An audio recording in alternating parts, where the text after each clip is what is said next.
Recently, someone asked me, my problem was that I was in denial of problems in my marriage, and that ended up destroying my marriage. And now I've been working really hard to resolve this issue and stop with the denial. And I want to make sure I really let go of this completely. In 10 years, I don't want another rude awakening that there have been other things that I've still been denying. And now what I'm struggling with is, how do I know if there are other things that I'm denying? How can I know whether or not I'm still in denial? And I thought that this is probably a question that's relevant to lots of you watching the videos of my channel, so let's take a closer look at this. This is an interesting question because denial means not acknowledging that a problem exists. And if this is something someone does habitually, it happens subconsciously and unintentionally. So it's something a person isn't aware they're doing. Now, if you want to change that, how can you know that you've succeeded if the problem is outside of your awareness? And it makes sense to me that it would be unsettling to think that even now that you've worked through the denial that you've been made aware of, what if there is more denial that you're not aware of yet? And what if that catches up with you again later and then wreaks havoc in your life? The first thought I want to share in answer to this is, although denial can be mainly subconscious, it does lie in areas of our psyche that we can access. So it's not like you're just subjected to something that's completely outside of your control. And now the question is how you can make yourself aware of it. And there are several ways you can make yourself aware of denial. While I share these and go through these, see which ones you're already practicing and which ones you can add to your toolkit. Number 1, feedback from others. Other people can help us become aware of what we're denying. So the question here is, do you have people in your life that are honest with you, and are you able to reflect on what they say, or do you become defensive immediately? Be sure to surround you with a few people that are honest with you and reflect on what they say. And I don't mean people who are harsh, critical, or denigrating, but people who are honest with kindness from a well-intentioned place. Number 2, thoughts. You can also practice observing your thoughts more and noticing thoughts that express denial. Often we are fused with our thoughts. We're identified with them, melted together with them, hooked by them. We're thinking them without an awareness that these are all thoughts we're having. It seems more or less like reality to us, every single thought, like a fact or a forecast or diagnosis. But the fact is that they're all just thoughts.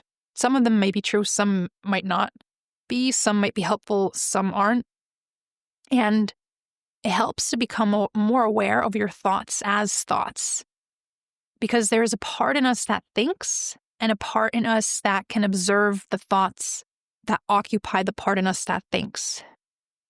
And you can practice this awareness with exercises like an exercise called Leaves on a Stream. So the idea is to check in with your thoughts from time to time and then notice, what am I thinking right now and how helpful is this thought?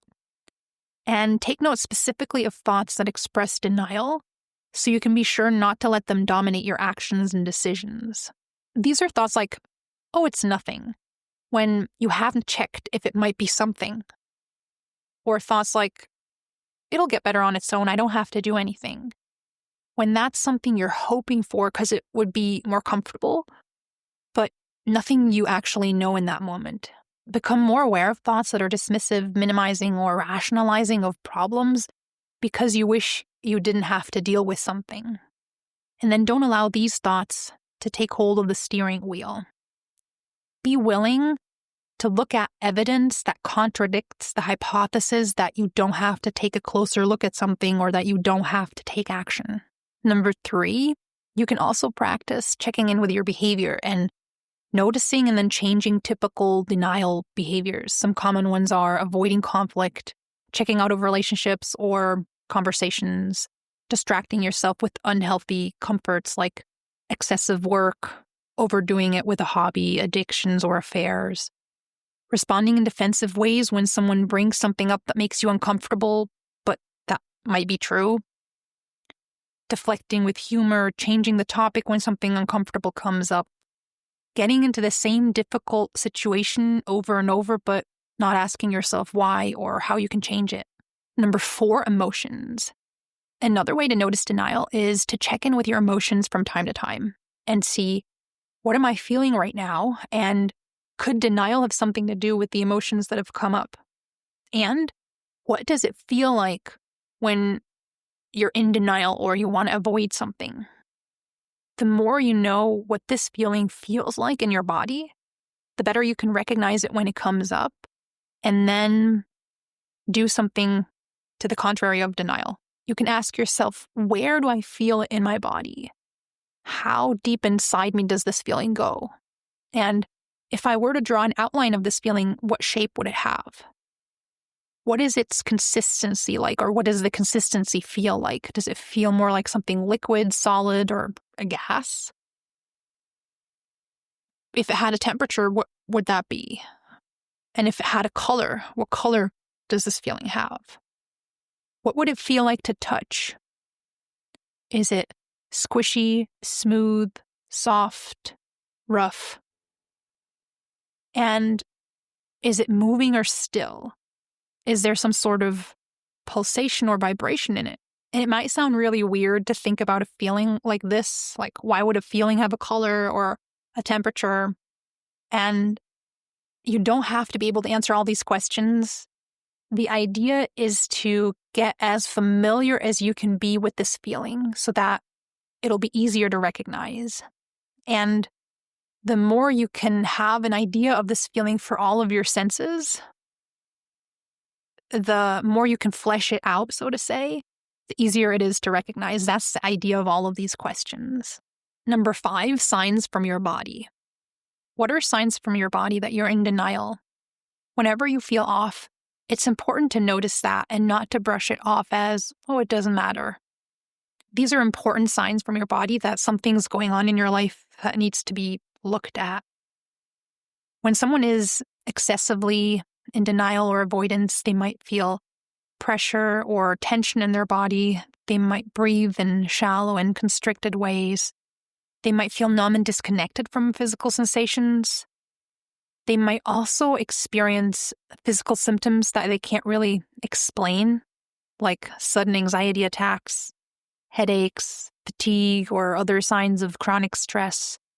They might feel restless and be hyperactive. All of these and more are signs from your body that something is up, something's going on in your life that needs to be noticed, understood, and taken care of and resolved. Number 6, problems and issues. Problems and issues that don't go away or come back in repeating patterns can be signs of denial. Number 7, professional help. Coaches, therapists, psychologists, all of them can help you become aware of denial. They're trained to do this. Number 8, reflection time. Reflection time helps as well, and this could be more formal, like creating a dedicated time in your day to journal, or it could be less formal, like using walks or other moments in your day to remind yourself it's time to reflect. Denial isn't a one-time event. It's an accumulation of many small instances. So whenever you take time to intentionally reflect, you're creating moments in which you're not denying, if you reflect honestly. Number 9, self-esteem. Also, I want to encourage you to work on your self-esteem, or as I like to call it, your sense of self-worth.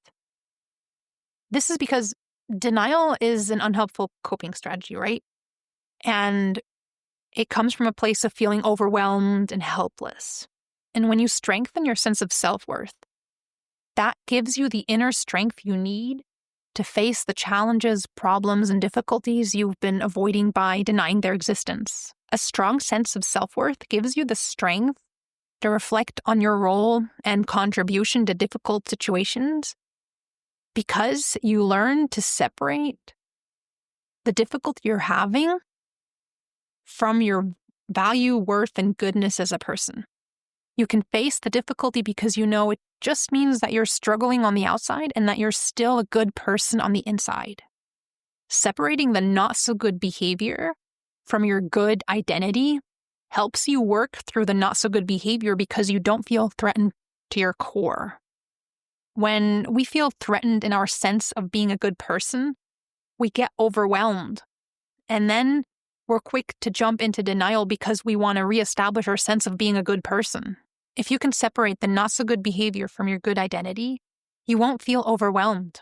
And then you don't need denial anymore as an answer to the overwhelm. You'll remain strong, confident, and secure, fully present to face and deal with the not so good behavior. I'm coming towards the end now, and I also want to say that denial isn't just negative, in the sense that we need to be able to do both. We need to be able to lean into emotion and out of emotion. And people who deny excessively, they need to learn to also lean into emotion and not just push it aside. But that doesn't mean they have to get rid of the skill of leaning out of emotion completely. No, keep some of that and be aware that it's a strength and skill too. It's helpful to be able to lean out of emotion in some situations. For example, it can help you pace your healing. And sometimes in the short term, you need it to stay more resilient. Like being able to lean out of emotion helps you stay present and focused at work. Or you might need that skill in situations in which you'll need to stay calm because you need a rational, calm mind to make a decision. It's all a question of balance.